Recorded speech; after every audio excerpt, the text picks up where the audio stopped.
नमस्कार, मैं हूं विकास भदौरिया। खबर पक्की में आपका स्वागत है। खबरों के सिलसिले को आगे बढ़ा लेते हैं और आज की सबसे बड़ी खबर बांग्लादेश में तख्तापलट की बात कर लेते हैं। बांग्लादेश में 2 महीने से चल रहे आरक्षण विरोधी छात्र आंदोलन के बाद प्रधानमंत्री शेख हसीना ने आज अपने पद से इस्तीफा दे दिया। बांग्लादेश में ज़बरदस्त हिंसा के चलते शेख हसीना को देश छोड़कर भागना पड़ा। वे सेना के विमान से गाजियाबाद के हिंडन एयरपोर्ट पहुंची हैं। यहाँ से उनके लंदन जाने की संभावना है। सूत्रों के मुताबिक वे यहां से लंदन रवाना हो सकती हैं। इस बीच संसद भवन में प्रधानमंत्री मोदी और विदेश मंत्री एस जयशंकर की भी मुलाकात हुई। विदेश मंत्री ने पीएम को बांग्लादेश के संकट के हालात की जानकारी दी है। वहीं शेख हसीना के इस्तीफा देते ही बांग्लादेश में जश्न शुरू हो गया। ये तस्वीरें देखिए आप, सीधी तस्वीरें ये उस वक्त की हैं जब बांग्लादेश में तख्तापलट के बाद शेख हसीना को देश छोड़कर भागना पड़ा। बड़ी तादाद में लोग और छात्र सड़कों पर उतरे हुए थे। ढाका की सड़कों पर हजारों प्रदर्शनकारी जश्न मना रहे हैं। बांग्लादेश की कमान अब सेना ने संभाल ली है। सेना प्रमुख वकार उज़्ज़मान ने आज बांग्लादेश की जनता को संबोधित करते हुए कहा कि अब हम अंतरिम सरकार बनाएंगे। ये तस्वीरें देखिए आप, अलग अलग जगह की ढाका की। ये संसद भवन की तस्वीरें हैं जहां पर छात्रों ने कब्जा कर लिया। इसके अलावा शेख हसीना के पैलेस पर भी छात्रों ने कब्जा किया और वहां पर जश्न की तस्वीरें वहां से भी सामने आई। सेना प्रमुख ने कहा है कि अंतरिम सरकार हम बनाएंगे और अब संभाल लेंगे और हालात को काबू में करेंगे। उन्होंने प्रदर्शनकारियों से कहा, हिंसा और मारपीट से कुछ नहीं मिलेगा, संघर्ष और अराजकता से दूर रहिए।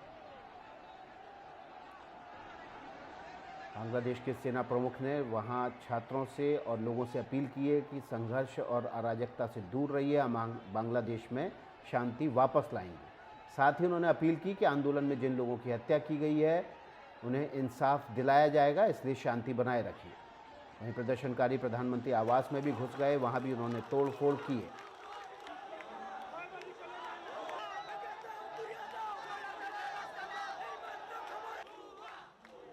बांग्लादेश में हुई ताज़ा हिंसा में अब तक 300 लोगों की मौत हो चुकी है।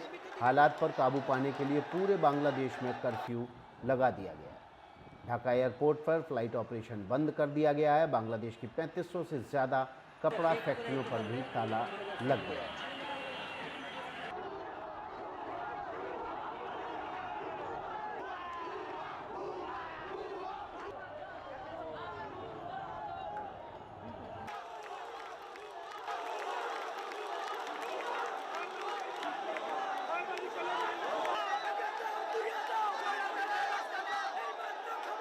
We are getting what we deserve, what 16 crore or 18 crore people of this country deserves.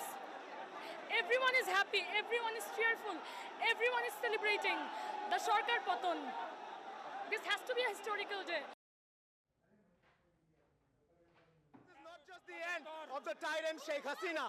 With this, we put an end to the mafia state that she has created. We put an end to the corporate kleptocracy that she has started. We don't want a military government. What we need is a civilians charter. We need a civilians government, and we are going to ensure it. तो बांग्लादेश में जो हालात हैं वो इतने ख़राब हो गए थे कि वहाँ की प्रधानमंत्री शेख हसीना को देश छोड़कर भागना पड़ा। अब से कुछ देर पहले वो गाज़ियाबाद के हिंडन एयरबेस पर उतरी हैं और ये माना जा रहा है कि यहाँ से वो लंदन रवाना होंगी। 3500 से ज़्यादा जो कपड़ा फैक्ट्रियाँ हैं बांग्लादेश की, उन पर ताला लग गया। पिछले 2 महीने से लगातार छात्र जो है आंदोलन कर रहे थे। आरक्षण के खिलाफ ये आंदोलन था। दरअसल शेख हसीना की सरकार ने, जिन्होंने बांग्लादेश की आज़ादी में अपनी शहादत दी थी, उनके परिवार को आरक्षण की घोषणा की थी। इसी के बाद से वहाँ पर आरक्षण विरोधी आंदोलन भड़क उठा था। आंदोलन भड़कने के साथ ही सरकार ने भी कड़ा रुख अपनाया और शुरुआती फायरिंग में वहाँ पर दर्जनों छात्रों लोगों की मौत हो गई थी। इसके बाद लगातार वहाँ पर आरक्षण विरोधी आंदोलन तेज होता चला गया और 2 महीने के इस आंदोलन के बाद छात्रों को ज़बरदस्त सफलता मिली है। वहाँ पर एक तरह से तख्ता पलट हो गया है। शेख हसीना को इस्तीफे के बाद बांग्लादेश छोड़ना पड़ा। वहाँ से वे एक एयरफोर्स के विमान के ज़रिए ढाका को छोड़कर निकली और अब से कुछ देर पहले हिंडन एयरबेस, जो कि गाज़ियाबाद, दिल्ली से सटे हुए गाज़ियाबाद में, वहाँ पहुँची। तस्वीरें देखिए आप, ज़बरदस्त सड़कों पर जश्न का माहौल है। छात्रों ने जो 2 महीने से संघर्ष किया था इस आरक्षण के खिलाफ, उसके जश्न की परिणति आज हुई जब शेख हसीना ने अपने पद से इस्तीफा दिया और देश छोड़कर वे भागे। रिक्शों पर सवार होकर तमाम छात्र ढाका का फ्लैग लेके, तिरंगा लेके वे सड़कों पर जश्न मनाने निकल चुके।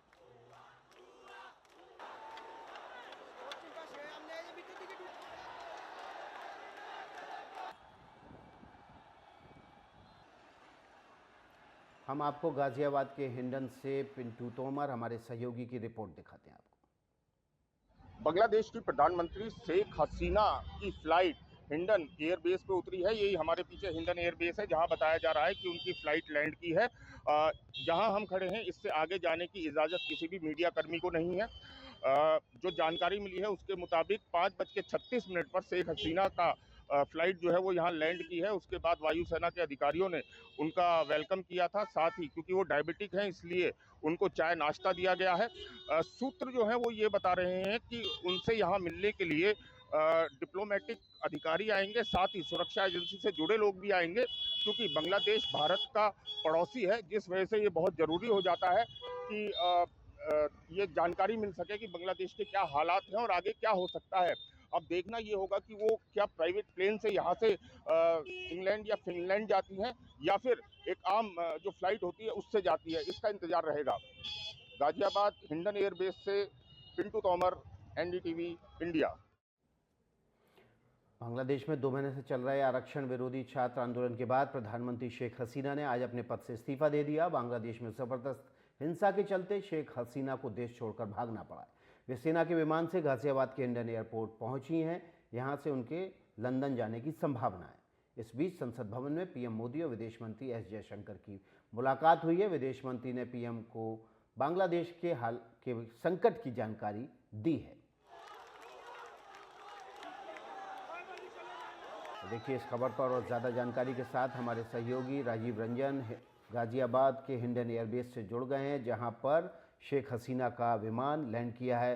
राजीव, आपने खबर दी थी सबसे पहले कि लंदन जा सकती हैं शेख हसीना यहाँ से, तो क्या ये साफ हो चुका है कि इसी जो बांग्लादेश के एयरफोर्स का विमान है उसी से रवाना होंगी, या यहाँ से फिर कोई रेगुलर फ्लाइट लेके लंदन रवाना होंगी? देखिए, इस बारे में भी कोई क्लैरिटी नहीं है, लेकिन जिस बांग्लादेश एयरफोर्स के विमान से आए हैं C-130J, जिसका बेस जो है भारत के पास ही सेम उसी तरह का एयरक्राफ्ट है जो अमेरिका से लिया गया है, बांग्लादेश ने भी लिया है और भारत ने भी लिया है। और संभवतः उसके हिंडन एयरबेस में लैंड करने की वजह यह है कि अगर विमान में कुछ भी दिक्कत आई है, जैसे कि कुछ फ्लाइंग आवर्स होते हैं, उसके बाद उसकी रेगुलर मेंटेनेंस की ज़रूरत होती है, रिफ्यूलिंग की ज़रूरत होती है, इसलिए जो है उसको हिंडन एयरबेस में लैंड कराया गया है।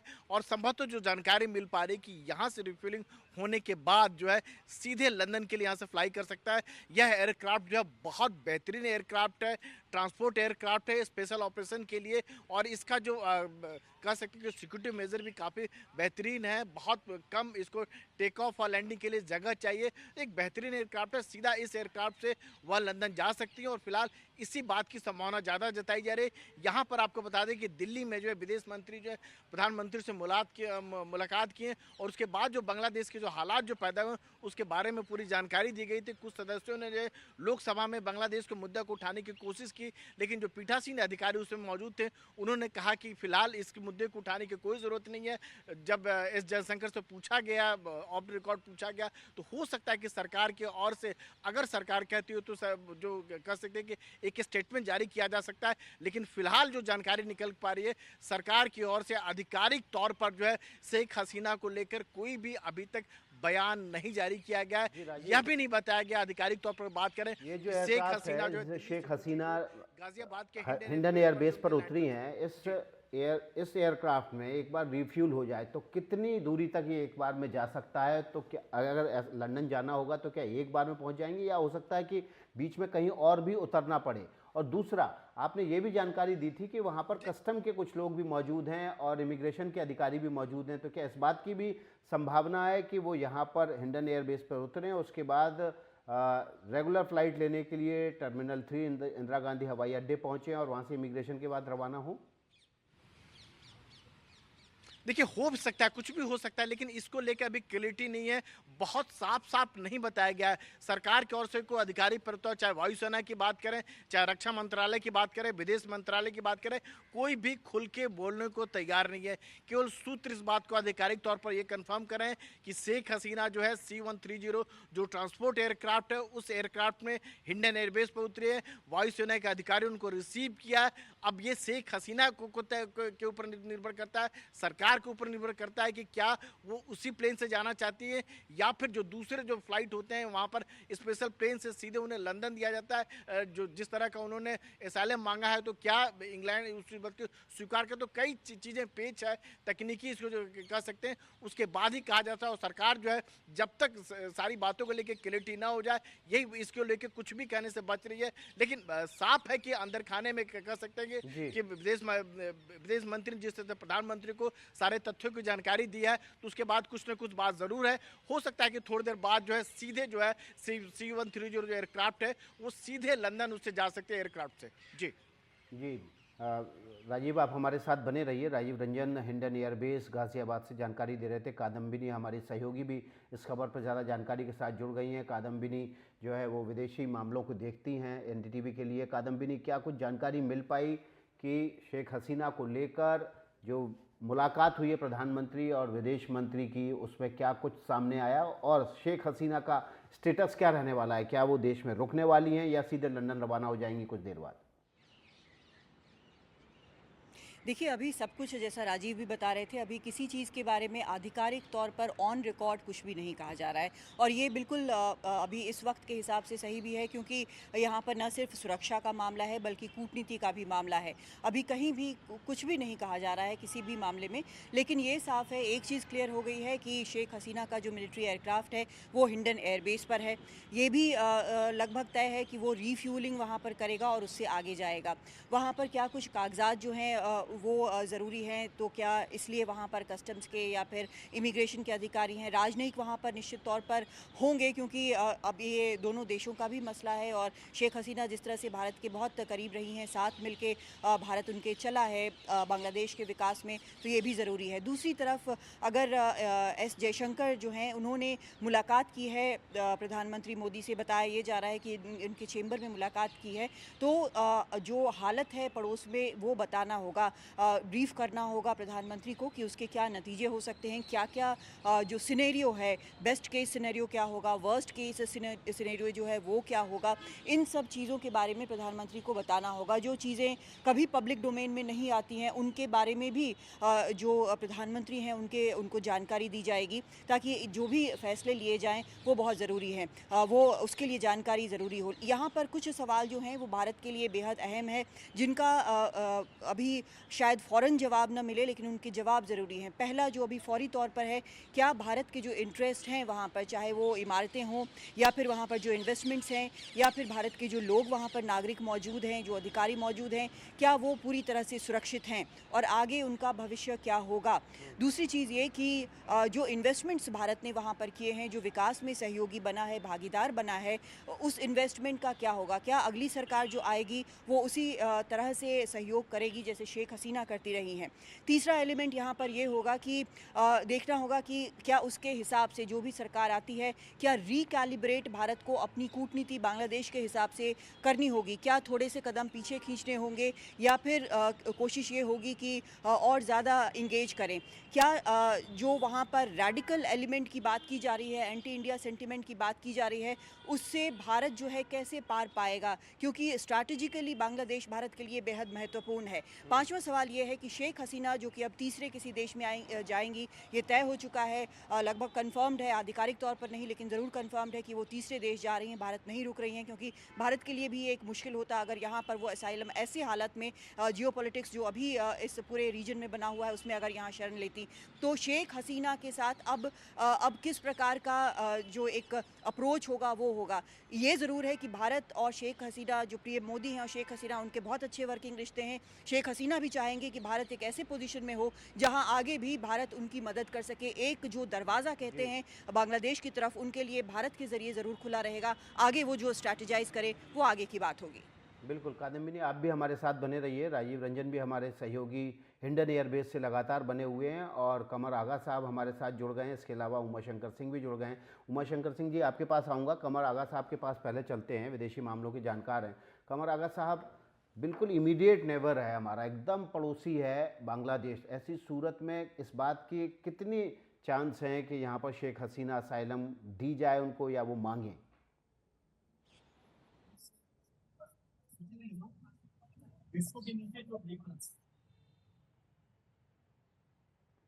घनिष्ठ मित्र हैं और उनको असाइलम देना चाहिए। उनसे बहुत पुराने संबंध हैं, उनके पिता के समय से। भारत जरूर चाहेगा अगर लेकिन यह है कि सबसे पहले पता तो ये चले कि वो यहाँ असाइलम मांगना चाहती हैं या रिटायर्ड होके इंग्लैंड जाके सेटल होना चाहती हैं। ये उनके ऊपर डिसाइड होगा, इससे वो तय करेंगी। और इससे पहले भी उनको असाइलम मिल चुका है, वो भारत में रह चुकी हैं।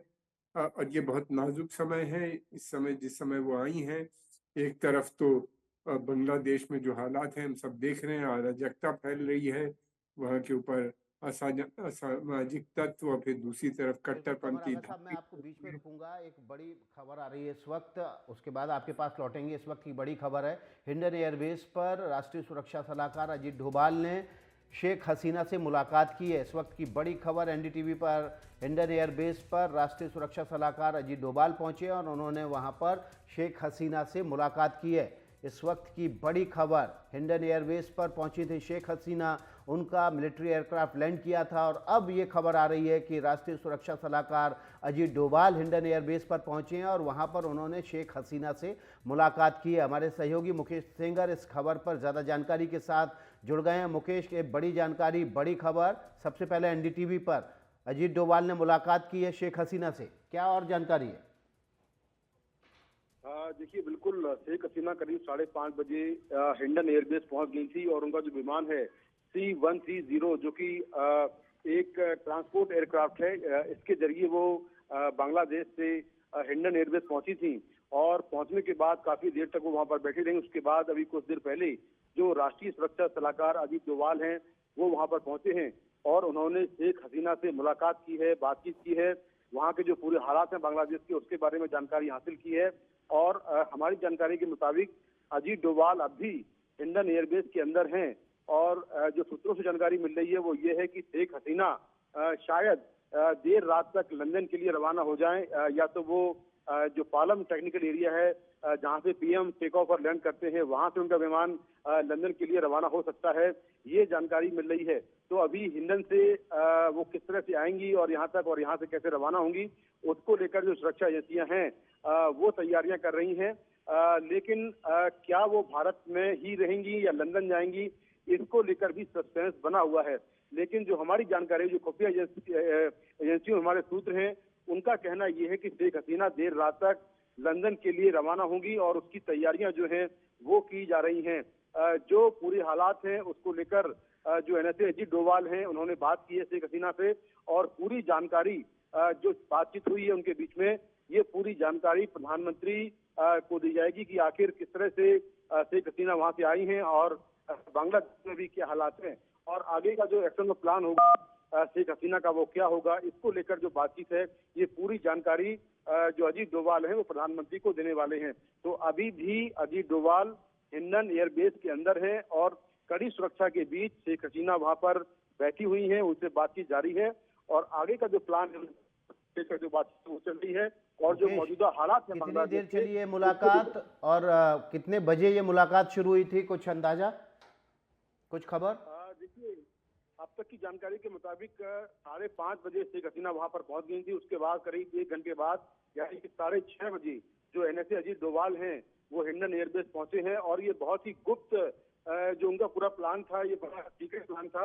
इसके बारे में किसी को कोई जानकारी नहीं थी कि अजीत डोभाल हिंडन एयरबेस के अंदर ही हैं। यहाँ तक कि हम भी बहुत देर तक जो गाजियाबाद प्रशासन है, जो पुलिस है, उससे बातचीत करते रहे, उनको तक इस बात का अंदेशा नहीं था कि जो शेख हसीना है वो हिंडन एयरबेस पर लैंड करने वाली हैं।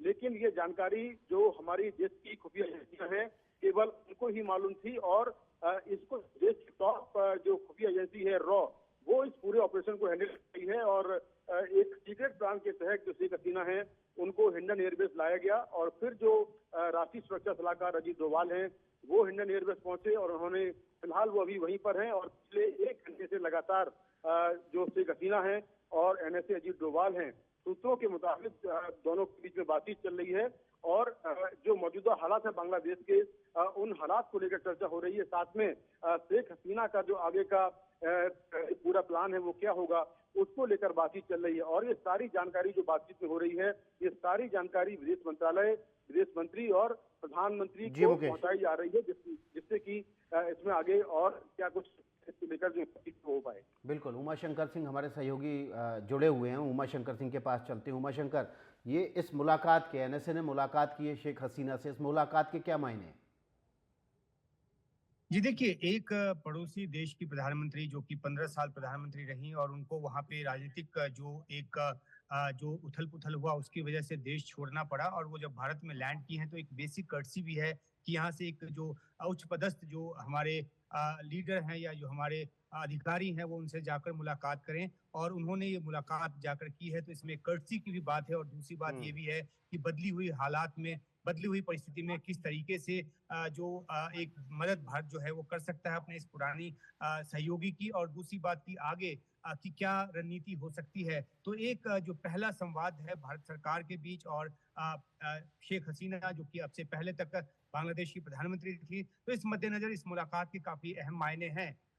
ये भी जानकारी आई है कि जो एनएसए हैं वो मुलाकात करके वहां से निकल चुके हैं और जो एक बात ये कही जा रही थी कि विदेश मंत्रालय की तरफ से जो बयान का इंतजार किया जा रहा था, तो जानकारी अब ये निकलकर सामने आई है और जो कि एक तरीका भी है क्योंकि पार्लियामेंट सेशन में है और ऐसे में जो कुछ भी बयान दिया जाएगा अगर जरूरी हुआ तो ये संसद के भीतर बयान दिया जाएगा। बांग्लादेश में जिस तरह की परिस्थिति निकलकर सामने आई है तो इस मायने से भी ये जो वहाँ किन परिस्थितियों में देश छोड़ना पड़ा, जो first hand information Sheikh Hasina की तरफ से जो बताया गया होगा वो अजीत डोभाल जो कि राष्ट्रीय सुरक्षा सलाहकार हैं उनको बताया गया और तमाम जो औपचारिक और अनौपचारिक बातचीत है वो हुई होगी और इसके जरिए जो है न सिर्फ एक कर्टसी का सबूत दिया है भारत ने अपनी तरफ से बल्कि आगे की रणनीति तय करने के लिए भी इस कन्वर्सेशन मुलाकात का जो है अपनी एक अहमियत होगी।